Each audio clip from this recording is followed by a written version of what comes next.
Ask questions of our esteemed guests today. Thank you for being here. This is really great to get your input and sharing all your stories. Question for the European delegation. I'm wondering how much thought or strategy is being done at the European level, in the sense that, you know, if there are certain discriminatory laws in certain countries, would the European, I don't know what it's called, the European Supreme Court, or maybe?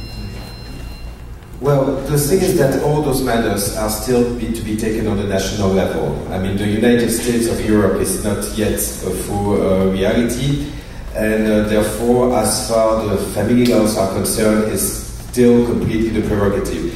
The EC has issued recommendations that are all in the sense of non-discrimination, and but there is no legislative body that can do anything that would be Europe-wide, and that's one of the points of having an association such as NELFA. Eventually, and with the appropriate means, is to be able to have a lobby, hopefully in Brussels, to be able to get to that. But Europe is still in a phase of construction for that, so things have to be taken at the national level at this point.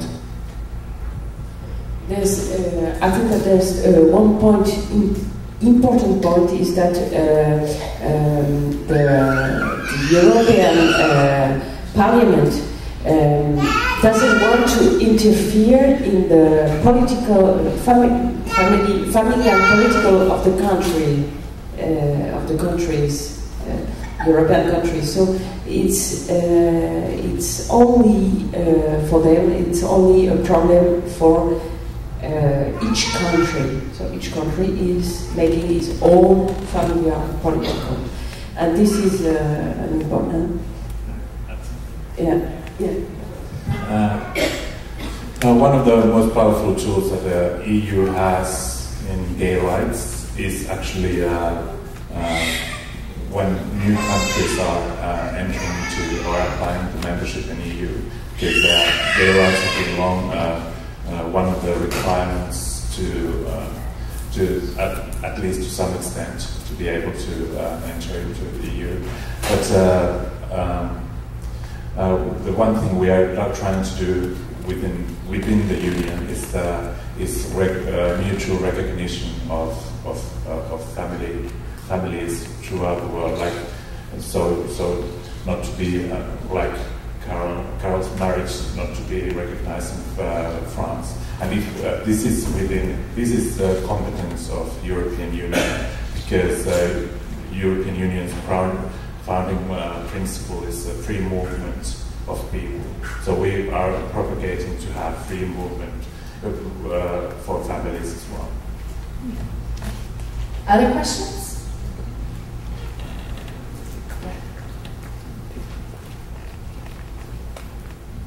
I'm going to address this to the person from Belgium, but for any of you, you talk about international adoptions. What about domestic adoptions and private adoptions? Are they happening in your country? Yes, they are.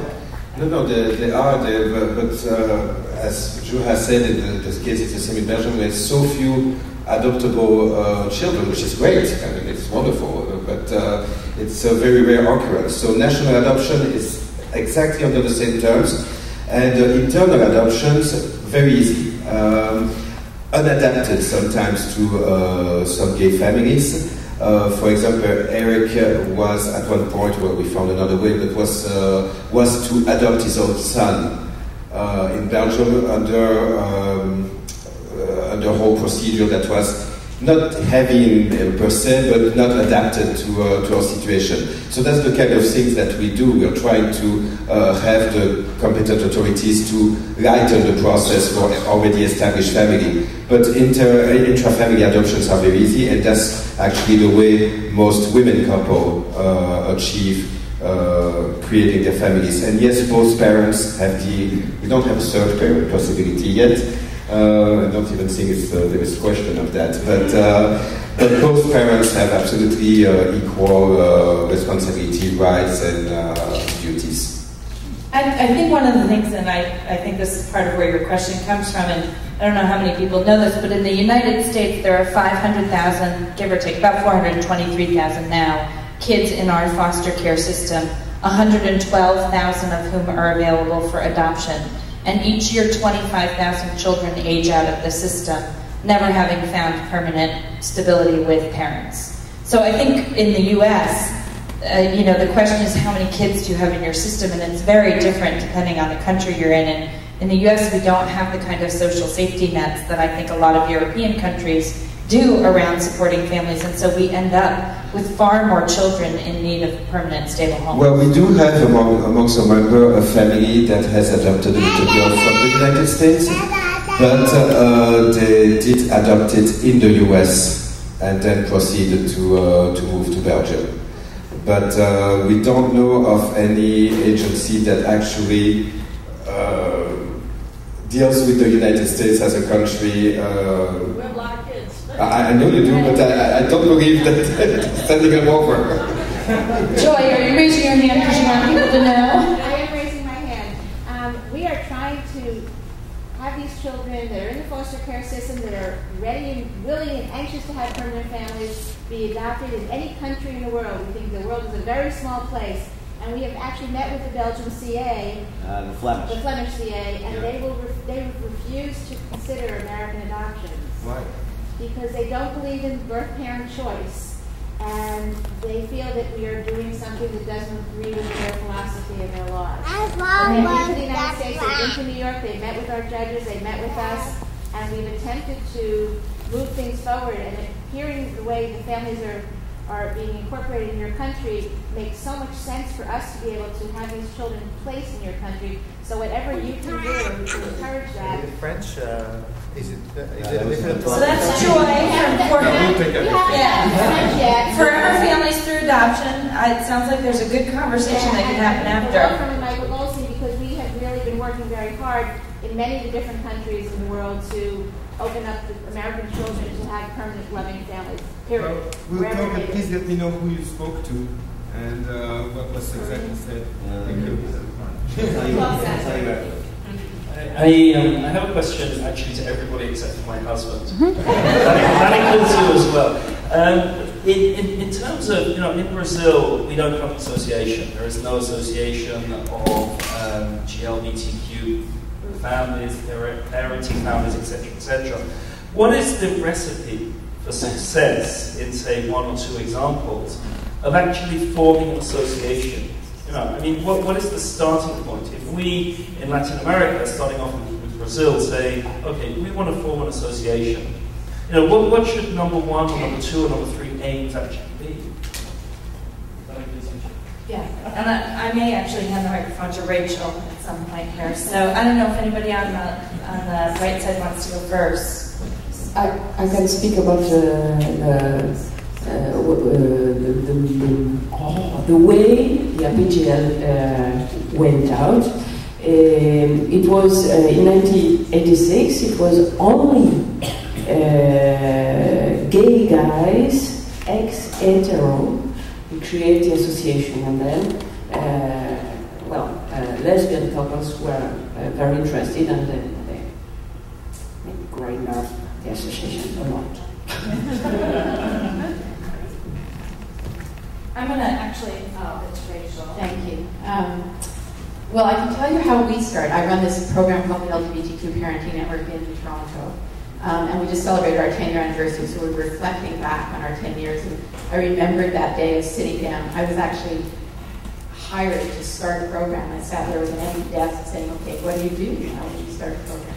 So what I did was held a series of focus groups, and we invited people to come across the LGBT spectrum to tell us what's important, what do you need, right?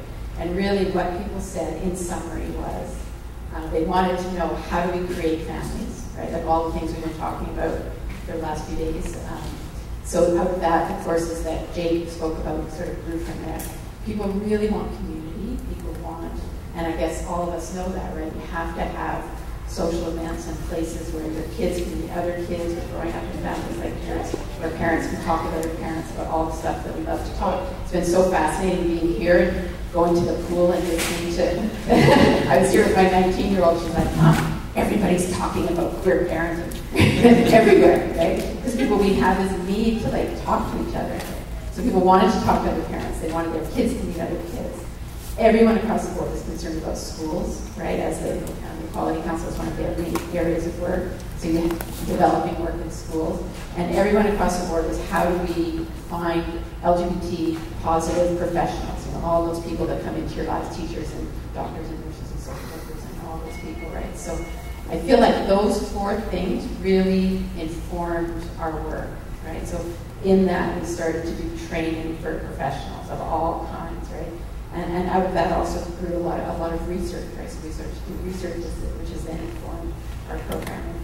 We do work in schools, we do these family planning courses, and we often also partner with other organizations to organize big social and recreational events. So, and a lot of it came from just networking, right? Like it was like, oh, here I am sitting at this empty desk, how do I find people, right? And it's like people know people know people know people, and it's just getting kind of the word out there that we're doing this, and we started doing an e-newsletter, right? I think communicating with people, and people love the fact that they can go somewhere and find out what's happening, because people are isolation, even in a big city like Toronto, where we have unbelievable resources. You know, our program is government funded.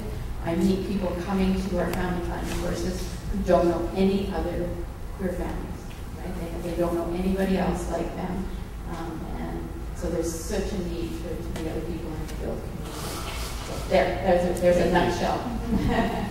And I'll echo, I think groups tend to form for one of two reasons. They're either reactive, so in Family Equality Council's circumstances, our formation was a reactive one, like in France. It was a group of gay dads coming together in the late 70s and early 80s who were coming out of their heterosexual marriages and losing custody and visitation of their kids.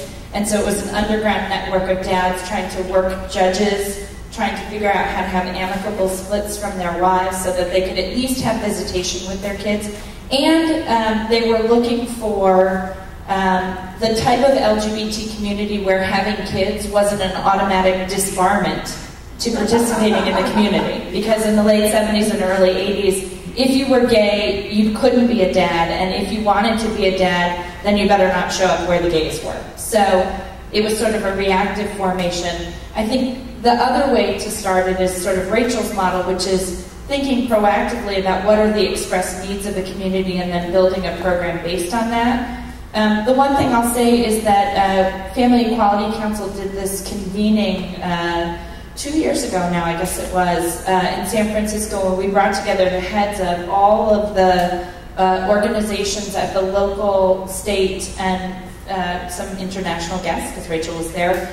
And we put together a manual on how to start a program anywhere. And it's got resources about how do you build a group around community, how do you do social advocacy, how do you get diversity into your group around making sure that you're addressing not just the L and the G, but the B and the T, and also racial and ethnic diversity, socioeconomic diversity. So I'm happy to send that to anybody. There's a clipboard going around, and if you just put your name and email address on there, I'll make sure that you get that, because it really is a very good blueprint, and it's called from many, many years of experience of multiple programs, not just Family Equality Council's experience.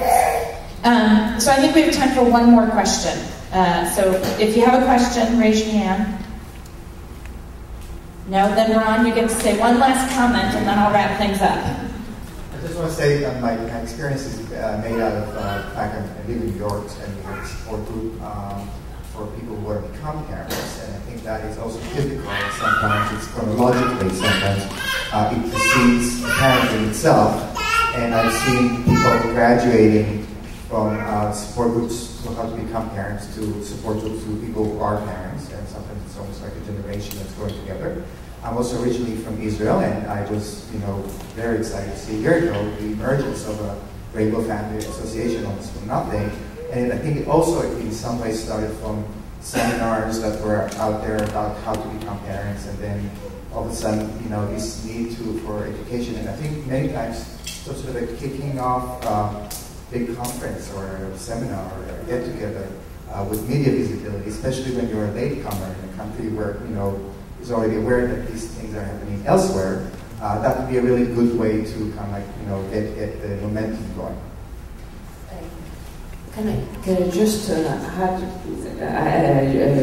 I wanted to speak, I forgot to speak about the event we created in, thank you, Ron. We organized a big event with 500 families in Paris in September 2010, and it's called like the Days of European family, same-sex families, and it was really a political and operation of visibility towards politics and public opinion. And we are doing another event like this in Barcelona in May. At the end of May 2012, and they are working hard to do that, and we are really inviting